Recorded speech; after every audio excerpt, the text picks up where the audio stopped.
Hiatus Kaiyote, Love Heart Cheat Code, album review, let's chat about it. Hey friends, what's going on? John here from What's Spinning here tonight to chat about this latest album from Melbourne-based neo-soul act, Hiatus Kaiyote. This is their fourth album, I believe, and they've been at it for quite some time now, turning a lot of heads with their very fresh, very hip, very vibey sound that blends everything from neo-soul to experimental rock to funk to jazz to a whole lot more, and I can understand why people think that this very eclectic mix is very exciting. But as far as their studio albums goes, me and Hiatus Kaiyote, we have been on sort of different wavelengths. Their debut, Talk Tomahawk, I thought there was a lot of issues with this thing. On one hand, I thought it was way too short, and most importantly, I felt like stylistically this album needed to be tweaked. I thought that there were a lot of cool ideas flowing throughout this record, but a lot of the best of them barely had any room to breathe. A few years later, they followed that up with the Choose Your Weapon album,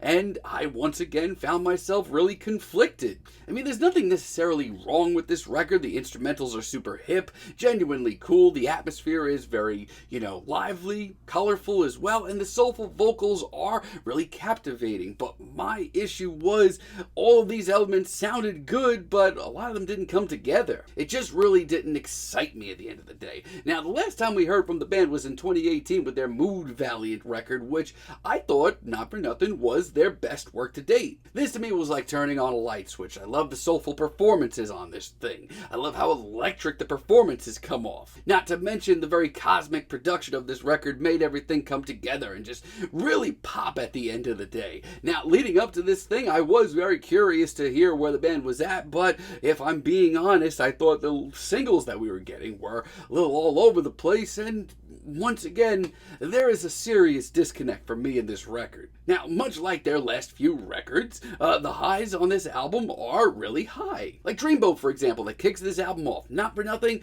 this track is gorgeous. This instrumental is super classy, it's very colorful, and the vocals that we get here from Napalm are maybe some of her most angelic on the entire record. I mean, it's short, but it's super memorable and makes me feel like I'm getting ready to experience something truly grand. I also do really love Telescope. I mean, this to me truly is a vibe from start to finish. The production, the vibrant atmosphere, the soulful vocals, all of it comes together here. It's one of the most interesting sounds from the band that I've heard in quite some time, and I really do love the intense pounding drums that we get at this chorus. It's freaky, it's formless, and for a few short minutes I feel like I get it.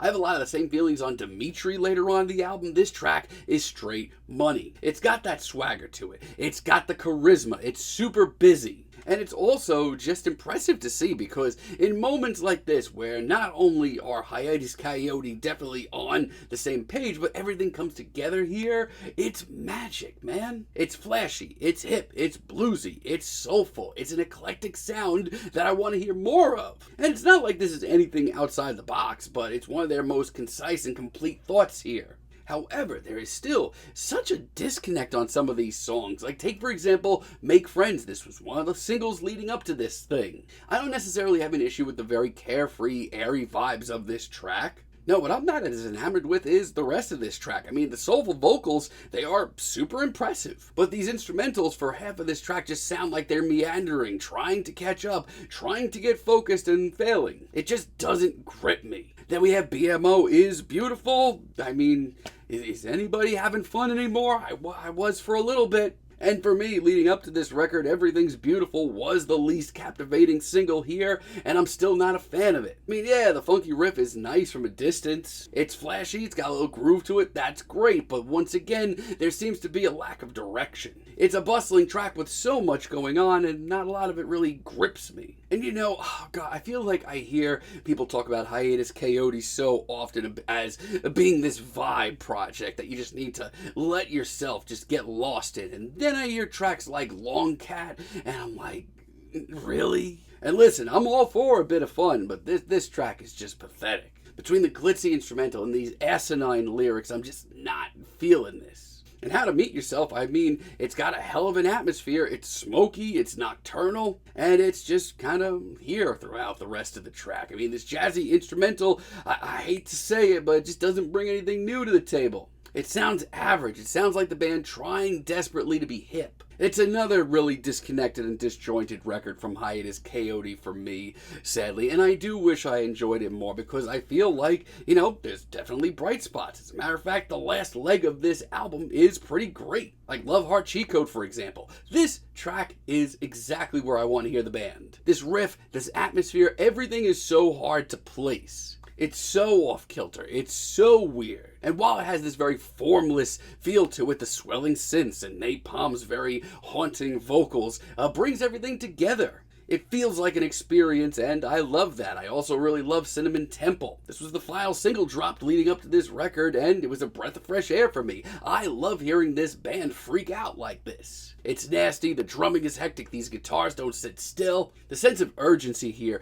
really helps. This is the clash of styles that I wish we heard more of. It gives you the feeling that anything can happen at any moment, and honestly, I need to hear more of that from the band. And White Rabbit, a cover of the Jefferson Airplane classic as a finale. I mean, I didn't know how to feel about it going into this thing, but it's such a genuinely freaky and twisted cover that I kind of love it. It's got a graceful edge to it. There are some more eclectic moments as well, but honestly, it's not bad. I'm actually having quite a bit of fun with it. This album's really frustrating because, once again, the band has brought a lot of great material to the table, but I still believe that there's a massive disconnect. There are truly great moments where you feel like you're experiencing a very loose, formless live band that could just do anything at any moment, and that's cool. But so much of this record also seems phoned in and just the band not knowing what direction to take their sound, and I need things to be cleaned up a little bit still. That's just me. But for right now, I'm feeling a strong 5 on this album, but let me know what you all think down below. If you liked the video, be sure to give us a like, give us a subscribe, and let me know down below what you would like for me to chat about in the future.